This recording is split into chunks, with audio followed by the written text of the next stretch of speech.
everybody, and welcome back. So, last time we read chapter 36, which was a bit of genealogy from, what was his name again? Esau. That was it. It was Esau's genealogy.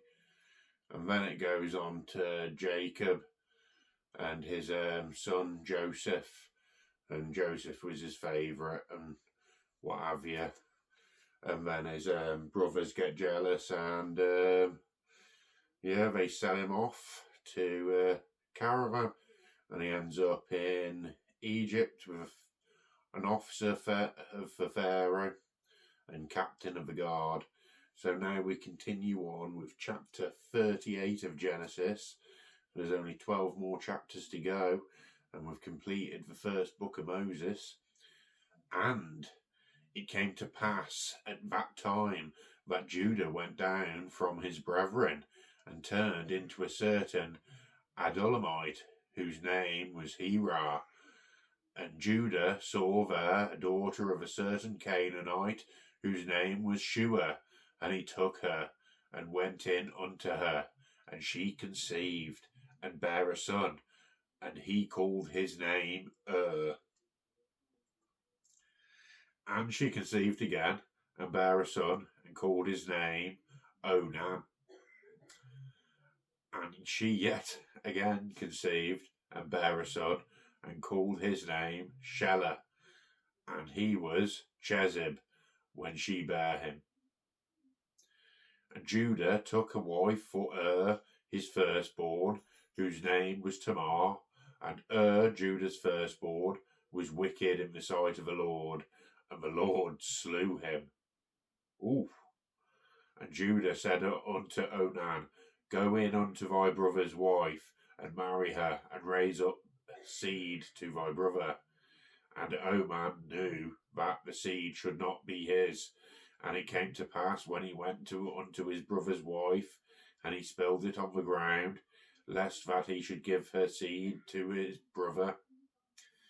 And the thing which he did displeased the Lord, wherefore he slew him also. Then said Judah to Tamar, his daughter-in-law, Remain a widow at thy father's house till Shelah my son be grown. For he said, Last peradventure he die also, as his brethren did. And Tamar went and dwelt in her father's house. And in process of time, the daughter of Shuhar, Judah's wife, died. And Judah was comforted, and went up to his friend Hirah, the Adullamite.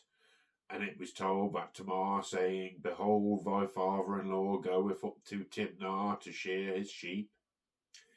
And she put her widow's garments off from her, and covered her with a veil, and wrapped herself, and sat in the open place, which is by the way to Timnah. For she saw that she laugh was grown, and she was not given unto him to wife.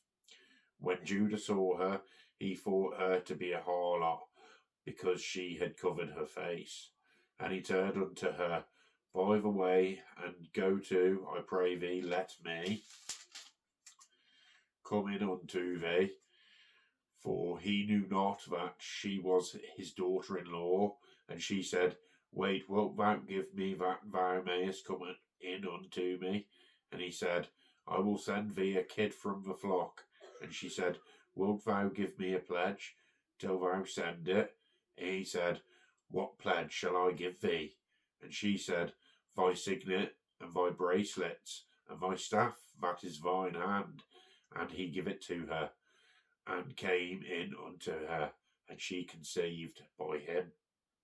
And she arose, and went away, and laid by her veil from her, and put on the garments of the widowhood. And Judah sent the kid by the hand of his friend, the Adullamite, to receive his pledge from a woman's hand, but he found her not. Then he asked the men of the place, saying, Where is the harlot that was openly by the wayside? And they said, There was no harlot in this place. And he returned to Judah and said, I cannot find her. and also the men of this place said that there was no harlot in this place. And Judah said, Let her take it to her, lest we be shamed. Behold, I sent this kid, and thou hast not found her. And it came to pass about 3 months after, that it was told Judah, saying, Tamar thy daughter-in-law hath played the harlot, and also, behold, she is with child by whoredom. And Judah said, Bring her forth, and let her be burned. When she was brought forth, she sent to her father-in-law, saying, By the man whose there these are am I with child. And she said, Discern, I pray thee, whose are these, the signet and bracelet and staff? And Judah acknowledged them, and said, She hath been more righteous than I, because that I gave her not to Shelah my son, and he knew her again no more. And it came to pass in the time of her travail, that, behold, twins were in her womb. And it came to pass, when the travailed, and the one put out his hand on the midwife, took and bound upon his hand a scarlet thread, saying, This came out first. And it came to pass, as he drew back his hand, and behold, his brother came out. And she said, How hast thou broken forth? This breach be upon thee. Therefore his name was called Pharez. And afterward came out his brother that had the scarlet thread upon his hand, and his name was called Zara. So we'll carry on with chapter 39. And Joseph was brought down to Egypt, and Potiphar, an officer of Pharaoh, captain of the guard, an Egyptian, brought him to the lands of Ishmaelites, which had brought him down thither. And the Lord was with Joseph, and he was a prosperous man. And he was in the house of a man, master of the Egyptian. And his master saw that the Lord was with him. And the Lord made all that he did to prosper in his hand. And Joseph found grace in his sight, and he served him, and he made him overseer over his house, and all that he had put into his hand. And it came to pass, from the time that he made him overseer in his house, and all over that he had, that the Lord blessed the Egyptian's house for Joseph's sake. And the blessing of the Lord was upon all that he had in the house and in the field. And he left all that he had Joseph's hand, and he knew not aught he had, save the bread which he did eat. And Joseph was a goodly person, and well favoured. And it came to pass after these things, that his master's wife cast her eyes upon Joseph. And she said, Lie with me. But he refused, and said unto his master's wife, Behold, my master's wooteth, wotteth not what is with me in his house, and he hath commanded all that he hath to my hand. There is none greater in this house than I, neither hath he kept back anything from me, but thee, because thou art his wife. How can I do this great wickedness and sin against God? And it came to pass, as she spake to Joseph day by day, that her hearkened not unto her, to lie by her, or to be with her. And it came to pass about this time, that Joseph went into the house to do his business, and there was none of the men in the house there within. And she caught him by the garment, saying, Lie with me. And he left his garment in her hand, and fled, and got him out. Sorry.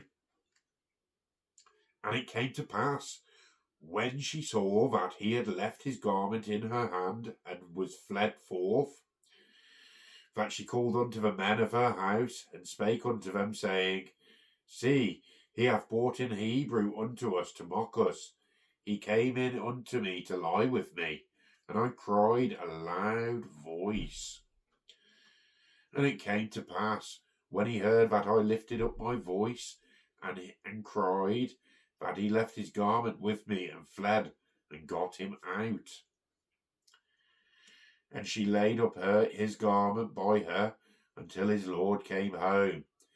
And she spake unto him according to these words, saying, The Hebrew servant which thou hast brought unto us came in unto me to mock me. And it came to pass, as I lifted my voice and cried, that he left his garment with me and fled out.